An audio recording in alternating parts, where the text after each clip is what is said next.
Mission Walk, India's #1 most advanced rehabilitation and physical therapy center, Manikonda, Alkapur Road. Call 9177-300-194. మా branches Hyderabad, Delhi మరియు పూణేలో కలవు. నమస్తే, వెల్కమ్ టు తెలుగు రాజ్యం. నేను మోనిక. శ్రీకాంత్ గారు నమస్తే. నమస్తే. అయితే ఇప్పుడు ఒక టాపిక్ ఏంటి అంటే, మనం చాలా వరకు సామాజిక వర్గాల గురించి మాట్లాడుకుంటాం. ఒక సామాజిక వర్గం రాజకీయాల్లోకి వస్తుంది అంటే దానికి సంబంధించి ఆ సామాజిక వర్గం బాగుపడుతుందనే లెక్క ఒకటైతే, ఆ సామాజిక వర్గంలో రాజకీయంగా ఎదుగుదలకి అవకాశాలు ఉంటాయి అని ప్రూవ్ చేసిన సిచ్యువేషన్ ఒకటి మనం ఖచ్చితంగా గమనించాలని ఇంతకుముందు మీరు మాట్లాడారు. బట్ 82-85 ఎన్నికల్లో వచ్చారని చెప్పారు కదా, అంటే ఎంతమంది వచ్చారంటే అప్పుడు మనం కౌంట్ ఒక 54 అనుకున్నట్టు. అది 94 ఎన్నికల్లో 54 మంది కమ్మ సామాజిక వర్గం నుంచి శాసనసభలోకి అడుగు పెట్టారని మనం అప్పుడు చెప్పడం జరిగింది. దాని గురించి మన వీక్షకులు వాళ్ళ విజ్ఞప్తులు మనకు తెలియజేశారు. ఆ వివరాలు కూడా తెలియజేయమని వారి విజ్ఞప్తుల్ని దృష్టిలో పెట్టుకొని మనం వారికి విషయాలను అందజేయబోతున్నాము. అయితే మౌనిక, మీరు వేసిన ప్రశ్నలో ఏంటంటే, అంత క్రితం కాంగ్రెస్ పార్టీ తొలుత ఏంటంటే బ్రాహ్మణులు వాళ్ళ యొక్క ఆధిపత్యాన్ని వాళ్ళు ఖచ్చితంగా ప్రదర్శించారు. చెప్పుకోదగ్గ సంఖ్యలో బ్రాహ్మణ సామాజిక వర్గం నుంచి శాసనసభ్యులు, లోక్సభ సభ్యులు కూడా వచ్చారు. అయితే మరీ ముఖ్యంగా భూస్వామ్య పెత్తందారి వర్గానికి ప్రతీకలైనటువంటి రెడ్డి సామాజిక వర్గం నుంచి అత్యధికులు ఉమ్మడాంధ్రప్రదేశ్ ఏదైతే ఉందంటే 294 శాసనసభ నియోజకవర్గాల్లో మీకు ఒక్కొక్క ఎన్నికకి 80 మంది, 90 మంది, 90కి పైచిలకు రెడ్డి సామాజిక వర్గం నుంచి ఎమ్మెల్యేలు ఉన్నటువంటి సంఘటనలు మనకి ససాక్ష్యాలుగా కనిపిస్తాయి. అయితే అధికార మార్పిడి అనేది ఒక సామాజిక వర్గం నుంచి మరొక సామాజిక వర్గానికి బదిలీ అయినటువంటి క్రమంలో, అంటే 82లో ఏర్పడినటువంటి తెలుగుదేశం పార్టీకి ఒక అధికారం కేంద్రం రెడ్డి సామాజిక వర్గం నుంచి కమ్మ సామాజిక వర్గానికి బదిలీ అయిన తర్వాత 85 ఎన్నికల్లో తెలుగుదేశం పార్టీ, వామపక్షాలు పొత్తు పెట్టుకున్నాయి. 82 ఎన్నికల్లో పొత్తు పెట్టుకోవాలని చూశాయి, కానీ మీకు సాధ్యపడలా. ఎందుకంటే 60 స్థానాలు ఇస్తామని ఎన్టీ రామారావు గారు, నాదెండ్ల భాస్కర్రావు గారు, వామపక్ష నేతలైనటువంటి పుచ్చలపల్లి సుందరయ్య గారు, అట్లాగే చండ్ర రాజేశ్వరరావు గారు లాంటి వాళ్ళతో వారు తమ సంభాషణల్ని చేసిన సందర్భంగా, మేమేంటి, మా చరిత్ర ఏంటి, వామపక్షాలు మాకు మీరు 60 స్థానాలు ఇవ్వటం ఏంటి, మీరు నిన్నగాక మొన్న పెట్టారు రాజకీయ పార్టీ అని వాళ్ళు ఆ చర్చల్ని వాళ్ళు అసలు ముందుకు కొనసాగల. కానీ 85 ఎన్నికలు వచ్చేటప్పటికి ఎన్టీ రామారావు గారి ప్రభంజనం వాళ్ళకి అర్థమైంది కాబట్టి 85 ఎన్నికల్లో పొత్తు పెట్టుకున్నారు. ఆ తర్వాత తిరిగి 94 ఎన్నికల్లో మళ్ళీ తిరిగి వామపక్షాలు పొత్తు పెట్టుకొని, అంత క్రితం కానీ ఆ తర్వాత కానీ వామపక్షాలు అన్ని స్థానాలలో గెలుపొందల. 34 స్థానాల్లో సిపిఐ-సిపిఎం గెలిచినటువంటి చరిత్ర ఏదైనా ఉందంటే 94 ఎన్నికలు అనమాట. 294 శాసనసభ స్థానాల్లో 34 స్థానాల్లో వామపక్షాలు వాళ్ళు దాదాపుగా వాళ్ళందరూ విజయం సాధించినటువంటి హిస్టరీ చరిత్ర వాళ్ళకి 94 ఎన్నికల్లోనే సాధ్యపడింది. అయితే ఇప్పుడున్న ఈ టాపిక్ మనం తీసుకుంటే, ఈ టాపిక్లో ఏంటి అంటే, ఒక పొలిటీషియన్ కమ్ యాక్టర్ ఆ రేంజ్లో పబ్లిసిటీ ఉన్న పర్సన్ అయి ఉండడం ఒకటి, అండ్ ఆ సామాజిక వర్గంలో యూనిటీ అని కూడా చెప్పుకొని ఉండాల్సి ఉంటుంది. అంటే ఆ సామాజిక వర్గంలో ఐక్యతతో పాటు ఏంటంటే, ఒక సామాజిక వర్గం మీకు అంటే 1952లో కమ్మ సామాజిక వర్గం రాజ్యాధికారం కోసం పూర్తిగా తమ వంతు ప్రయత్నాన్ని వాళ్ళు మొదలుపెట్టిన తర్వాత వాళ్ళకు పూర్తిగా ముఖ్యమంత్రి రూపంలో రాజ్యాధికారం అందడానికి 3 దశాబ్దాల కాలం పట్టింది. 52 నుంచి వాళ్ళు ప్రయత్నిస్తే 3 decades 82 ఎన్టీ రామారావు గారి రూపంలో వాళ్ళకి అధికారం వచ్చిన తర్వాత అక్కడి నుంచి ఏంటంటే తమ ఆధిపత్యాన్ని కొనసాగిస్తూ తమ భావజాలాన్ని మిగతా సామాజిక వర్గాల మీద వాళ్ళు దానిని చాలా నెమ్మదిగా ఆ భావజాలాన్ని వాళ్ళు ప్రవేశపెడుతూ వాళ్ళ అధికారం అనేది వాళ్ళు కొనసాగడానికి, వాళ్ళు ఇవాళకి కూడా తెలుగుదేశం పార్టీ బలంగా ఉండటానికి అదొక బలమైనటువంటి ముఖ్య భూమికని పోషించింది. అదొక పునాదిని. అంటే అక్కడ వాళ్ళు కంటిన్యూస్గా గెలుస్తూ రావడమే కదా ఇప్పుడు మీరు చెప్పడానికి, చాలా మంది, ఎక్కువ మంది అని చెప్పడానికి. ఇక్కడ ఏంటంటే ఓడిపోయినా కూడా మీరు ప్రత్యక్ష రాజకీయాల నుంచి వైదొలగకూడదు. ఓడిపోయినా కూడా మీరు రాజకీయ పరంపద సోపాన పట్టణంలో మీరు ముందుకే మీరు మీ ప్రయాణాన్ని కొనసాగించాల్సి ఉంటుంది. అట్లా కొనసాగించిన వాళ్ళే మీకు అధికారంలోకి రాగలిగారు, అధికారాన్ని కొనసాగించగలిగారు. అప్పుడున్న సిచ్యువేషన్ని వాళ్ళు ఎలా అంటే, ఇప్పుడు బేసికల్గా ఒక రాజకీయ పార్టీయో లేకపోతే వేరే సామాజిక వర్గం రావాలనుకోవచ్చు. అప్పుడున్న పరిస్థితులు ఏంటి, అక్కడున్న పాజిటివిటీస్ వాళ్ళు తెచ్చుకున్నవా? మనం ఈ అంశాలని ఎందుకు దృష్టిలో పెట్టుకొని, ఎవరిని దృష్టిలో పెట్టుకొని అందించాల్సి వస్తుందంటే, అసలు వెనుకబడిన తరగతుల సంక్షేమం కోసం వెనుకబడిన తరగతుల యొక్క పక్షపాతిగా ఏర్పడినటువంటి పార్టీ అని తెలియజెప్పేటటువంటి తెలుగుదేశం పార్టీ 294 నియోజకవర్గాలు ఏవైతే ఉన్నాయో వీటిలో 34 నియోజకవర్గాలు మీకు షెడ్యూల్ కులాలకి రిజర్వ్ చేయబడి ఉంటాయి. అట్లాగే ఇతర అంటే 34 నియోజకవర్గాలు పోయేటప్పటికి మీకు 260 నియోజకవర్గాలు వస్తాయి. 260 నియోజకవర్గాలలో కూడా మీకు తమ సామాజిక వర్గానికి గంపగుత్తగా వీరు స్థానాల్ని కేటాయించుకున్నారు. ఎందుకు కేటాయించుకున్నారంటే ఒక సామాజిక వర్గానికి చెందినటువంటి ఒక రాజకీయ పార్టీ ఆ సామాజిక వర్గం యొక్క నాయకత్వంలో, ఆ సామాజిక వర్గం యొక్క ఆధిపత్యంలో, ఆ సామాజిక వర్గం యొక్క అధ్యక్షతలో అలరారుతున్నటువంటి రాజకీయ పార్టీ ఏదైనా కావచ్చు. ఆ రాజకీయ పార్టీ ఖచ్చితంగా ఆ రాజకీయ పార్టీని ఆ సామాజిక వర్గం వాళ్ళు ఓన్ చేసుకుంటారు. ఓన్ చేసుకున్నప్పుడు ఈ రాజకీయ పార్టీ కూడా ఆ సామాజిక వర్గాన్ని ఓన్ చేసుకోవాలి. చేసుకున్నప్పుడు సత్ఫలితాలు వస్తాయి అని నమ్మేటటువంటి ఒక ప్రూవెన్ ఫ్యాక్ట్. దాన్ని తెలుగుదేశం పార్టీ 94 ఎన్నికల్లో దానిని ఎన్టీ రామారావు గారు కావచ్చు, లక్ష్మీపార్వతి గారు కావచ్చు, చంద్రబాబు నాయుడు గారు కావచ్చు, దగ్గుబాటి వెంకటేశ్వరరావు గారు కావచ్చు, ఇంతమంది దీనిని ఏంటంటే నిరూపించారు. సాధ్యమవుతుంది అని చెప్పేసి ఇంతమందికి నియోజకవర్గాలను కేటాయించి ఇక్కడ మేము గెలుపొందటం సాధ్యమవుతుంది అనేటటువంటి ఒక ప్రయోగాన్ని వాళ్ళు సఫలీకృతంగా వాళ్ళు చేసి చూపించారు. ఆ చేసి చూపించిన తర్వాత ఏమైందంటే ఈవేళ వైకాపా కాంగ్రెస్ పూర్తిగా అదృశ్యమైపోయి వైకాపా అవతరించింది. కాబట్టి రెడ్డి సామాజిక వర్గం యొక్క ఆధిపత్యంలో అలరారుతున్నటువంటి వైకాపా, అట్లాగే కమ్మ సామాజిక వర్గం ఆధిపత్యంలో అలరారుతున్నటువంటి తెదేపా, ఈ రెండు పార్టీలు ఏం చేశాయంటే రెండు బలమైనటువంటి సామాజిక వర్గాల యొక్క రాజకీయ వైరానికి ఇవి పూర్తి స్థాయిలో శక్తియుక్తుల్ని మోహరించుకొని ఇప్పుడు తలపడుతున్నాయన్నమాట. ఈ తలపడుతున్నటువంటి నేపథ్యంలో ఏమవుతుందంటే మనకొక మీకు ఇక్కడ ఏంటంటే రెండు పిల్లులు పోట్లాడుకుంటుంటాయి. రెండు పిల్లులు పోట్లాడుకుంటున్నప్పుడు ఒక కోతి తగువ తీర్చడానికి వెళుతుంది. మధ్యలో వెళితే ఏమవుతుంది, ఆ రెండు పిల్లుల మధ్య పడి నలిగిపోతుంది అన్నమాట. పడి నలిగిపోతుంది, లాభపడటం కాదు, నలిగిపోతుంది. అటువంటి ఇప్పుడు మిగతా సామాజిక వర్గాలన్నీ కలిసి ఒక వేదిక ఏర్పరచుకోవాలి, లేకపోతే ఒక రాజకీయ చైతన్య వేదికను ఏర్పరచుకోవాలి. దాని ద్వారా మూడో ప్రత్యామ్నాయాన్ని సృష్టించాలి.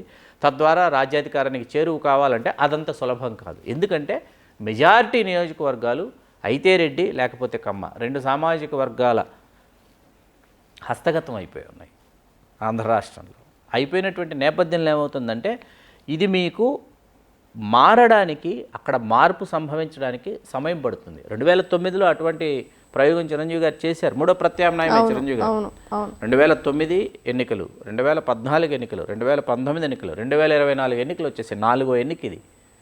మీకు అర్థమవుతుంది కదా. అంటే సుమారు 15 సంవత్సరాలు పూర్తయి 16వ సంవత్సరం అయినప్పటికీ కూడా ఇంకా పూర్తి స్థాయిలో ఇక్కడ వేరే సామాజిక వర్గాలు, ఇతర సామాజిక వర్గాలు రాజ్యాధికారానికి చేరువు కాలేకపోతుంది. మీకు చిరంజీవికి ముందు, చిరంజీవి గారికి తర్వాత మీకు 104 మంది వెనుకబడిన తరగతులకి మీకు ఎన్నికల్లో పోటీ చేసేటటువంటి అవకాశం ఇచ్చినటువంటి ఒకే ఒక రాజకీయ పార్టీ ప్రజారాజ్యం పార్టీ, ఒకే ఒక రాజకీయ పార్టీ అధ్యక్షుడు చిరంజీవి గారు. అంత క్రితం ఆ తర్వాత ఎవరు అటువంటి సాహసం చేయలే. ఆ సాహసం ఆ ఎన్నికల్లో ఆయన చేయకూడదు, అయినా కూడా సామాజిక న్యాయం అనేటటువంటి మాట ఆయన అన్నారు కాబట్టి దానికి కట్టుబడి ఆ ప్రయోగం ఆ ఎన్నికల్లో చేశారు. ఫలితాలు ఏవైనా అయ్యి ఉండొచ్చు, ఫలితాలు సరైనటువంటి ఫలితాలు రాకపోయి ఉండొచ్చు. కానీ ప్రజారాజ్యం పార్టీ తాలూకు ఆ ప్రయోగం ఏదైతే ఉందో అది చిరంజీవి గారు ప్రజారాజ్యం పార్టీ కొనసాగించి ఉన్నట్లయితే, వారు కొనసాగించలేదు, వారు విలీనం చేసేశారు.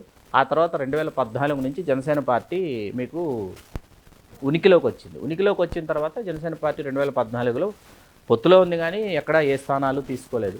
2019 ఎన్నికలకు వచ్చేటప్పటికి అన్ని స్థానాల్లో అంటే దాదాపు వాళ్ళు 140 స్థానాల్లో పోటీ చేశారు. పొత్తులో కొన్ని స్థానాలు సిపిఐ, సిపిఎం, డిఎస్పీలు ఇచ్చి 135 స్థానాల్లో సరైనటువంటి సమీకరణలు చేయలే, సామాజిక సమీకరణలు చేయలే, సోషల్ ఇంజనీరింగ్ చేయలే. అక్కడ మీకు వెనకబడ్డారన్నమాట. అంటే ఇక్కడ ఇందాక మనం మాట్లాడుకున్నట్టు అప్పుడు వాళ్ళు ఒక 30 సంవత్సరాలు పట్టింది అని అన్నారు. అంటే వాళ్ళు కంటిన్యూ చేసి ఉండొచ్చు, కంటిన్యూటీ లేకపోవడం అనేది ఒక పాయింట్, కొనసాగింపు లేకపోవడం వల్ల, కొనసాగించేటటువంటి ఒక యంత్రాంగం లేకపోవడం వల్ల. ఇప్పుడు పలానా నియోజకవర్గంలో వెనుకబడిన తరగతులు ఉన్నారు. ముమ్మిడివరం తీసుకుందాం, మత్స్యకార సామాజిక వర్గం అత్యధికంగా ఉంటుంది. మైదుకూరు వెళితే యాదవులు అత్యధికంగా కనిపిస్తారు. ప్రొద్దుటూరు వెళితే పద్మశాలీలు అత్యధికంగా కనిపిస్తారు. ఇట్లా ఏంటంటే రాష్ట్రంలో విభిన్నమైనటువంటి సామాజిక వర్గాలు, విభిన్నమైనటువంటి సంస్కృతులు కనిపించినప్పుడు వీరికి అవకాశం రాలేదు, వీరికి అవకాశం కల్పించాలి.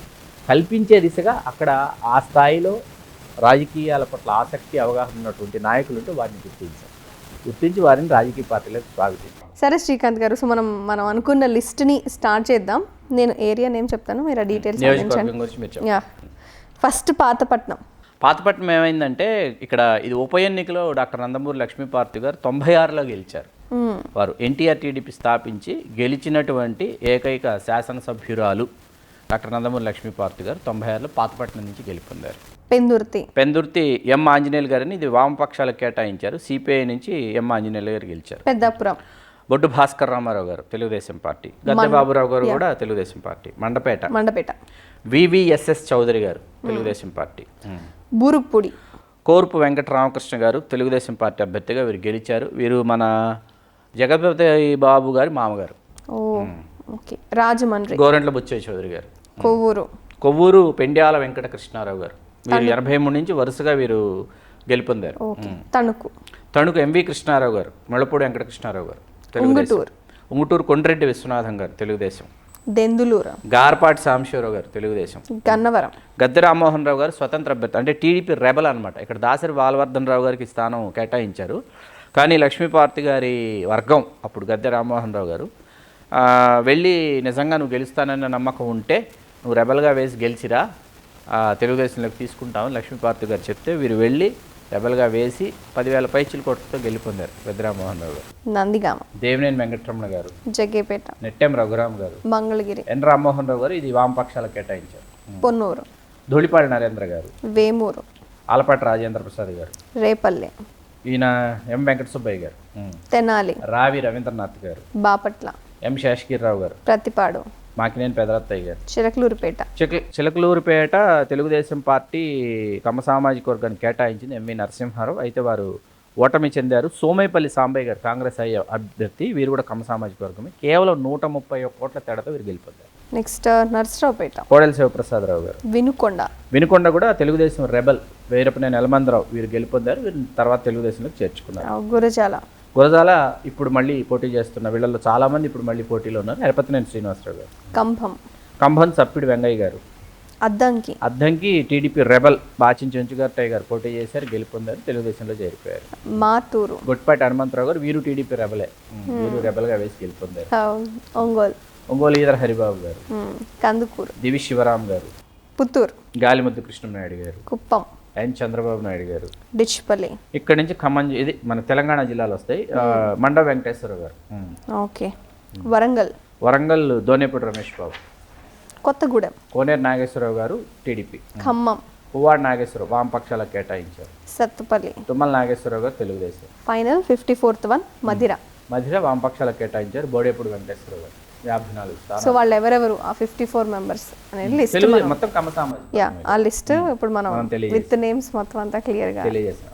టాప్ 1, 2, 3, 4 ప్రయారిటీస్ అంటే first place of voters, second place of voters, third place of voters, fourth place of voters ఎవరైనప్పటికీ కూడా వారిని కాదని తమ సామాజిక వర్గానికి కేటాయించుకోవచ్చు అని నిరూపించేటటువంటి ఒక జాబితా. ఇక్కడ అద్దంకి, మార్టూరు, వినుకొండ, చిలకలూరిపేట ఇక్కడ కమ్మ సామాజిక వర్గం అత్యధికంగా ఉంటుంది. ఆయా నియోజకవర్గాల్లో తమ సొంత సామాజిక వర్గానికి వారు కేటాయించుకోవటం తప్పు కాదు. ఎందుకంటే ఫస్ట్ ప్లేస్ ఆఫ్ ఓటర్స్ వాళ్లే కాబట్టి. మనం గతంలో కూడా తెలియజేసాం 10 శాసనసభ నియోజకవర్గాలలో కమ్మ సామాజిక వర్గం ఫస్ట్ ప్లేస్ ఆఫ్ ఓటర్స్ అని. కానీ ఇక్కడ 54 మంది మనకు కనిపించారనమాట. అంటే ఒక పొలిటికల్ పార్టీ తన కులాన్ని, తన సొంత సామాజిక వర్గాన్ని సొంతం చేసుకుంటే దాని యొక్క పరిస్థితులు, పర్యవసానాలు ఇలా ఉంటాయి అని తెలుగుదేశం పార్టీ తెలియజేసింది. 94 ఎన్నికలు ఇలా జరిగింది. సో ఒకవేళ ఇంకో సామాజిక వర్గం రావాలన్నా వాళ్ళలో యూనిటీ, టీం వర్క్, కంటిన్యూటీ ఖచ్చితంగా ఉండాలి. పేషెన్స్. అవును అండి, మరి 3 decades అంటే మామూలు విషయం కాదు కదా శ్రీకాంత్ గారు. సో అదంతా ఉంటేనే వాళ్ళు అధికారంలోకి రావడానికి అవకాశం ఉంటుంది. అండ్ అధికారంలోకి రావడానికి రాజకీయాల మీద స్పృహ ఉండాలని చెప్పారు. సో ఈ పాయింట్స్ మనం కీ పాయింట్స్గా ఈ టాపిక్లో తీసుకోవాల్సిన అంశాలు. థ్యాంక్ యూ శ్రీకాంత్ గారు. వెల్కమ్. సో ఆడియన్స్ కూడా చాలామంది ఏంటంటే అంతకుముందు విషయాలు తెలుసుకుంటేనే ఇకపై రాజకీయాలకు ఇంట్రెస్ట్ ఉండాలి, ఆటోమేటిక్ ఇట్లాంటి వీడియోస్ అన్ని చూస్తారు. వాళ్ళకి తెలుసుకొని వేరే వాళ్ళకి సజెస్ట్ చేయడమా లేకపోతే వాళ్ళ ఎదుగుదలకు ఉపయోగపడటమా ఉండాలి అన్న ఉద్దేశంతో ఒక వీడియో రూపంలో చేయడం జరిగింది. థ్యాంక్ యూ శ్రీకాంత్ గారు. సో కీప్ వాచింగ్ తెలుగు రాజ్యం. నమస్తే, నేను మౌనిక. తెలుగు రాజ్యం ఇక ఊరూరా రాబోతోంది. దినదిన ప్రవర్ధమానమవుతున్న తెలుగు రాజ్యం ఛానల్కు 2 తెలుగు రాష్ట్రాల్లోని 42 లోక్సభ నియోజకవర్గాల నుంచి న్యూస్ కంట్రిబ్యూటర్స్గా వ్యవహరించడానికి యువతను ఆహ్వానిస్తోంది. జర్నలిజం పట్ల ఆసక్తి, కనీస సామాజిక రాజకీయ పరిజ్ఞానం, స్థానిక పరిస్థితులపై మంచి అవగాహన, స్థానిక పరిచయాలు, గౌరవప్రదమైన జీవనం ఉంటే సరికొత్త సామాజిక విప్లవంలో మీరు కూడా భాగస్వాములు కావచ్చు. మీ అంతరంగాన్ని ఆవిష్కరించవచ్చు. ప్రతి లోక్సభ నియోజకవర్గ పరిధిలో 2కి అవకాశం ఉంటుంది. 30 నుంచి 35 ఏళ్ల మధ్య వయస్కులై జర్నలిజం పట్ల అభిరుచి, ఆసక్తి కలిగిన యువతి యువకులు తమ వివరాలు, జీవన విధానం, ఆసక్తి గల ప్రాంతం, పాస్పోర్ట్ ఫోటోతో కలిపి ఈ దిగువన నంబర్కు వాట్సాప్ చేయొచ్చు. నంబర్ 8125150555.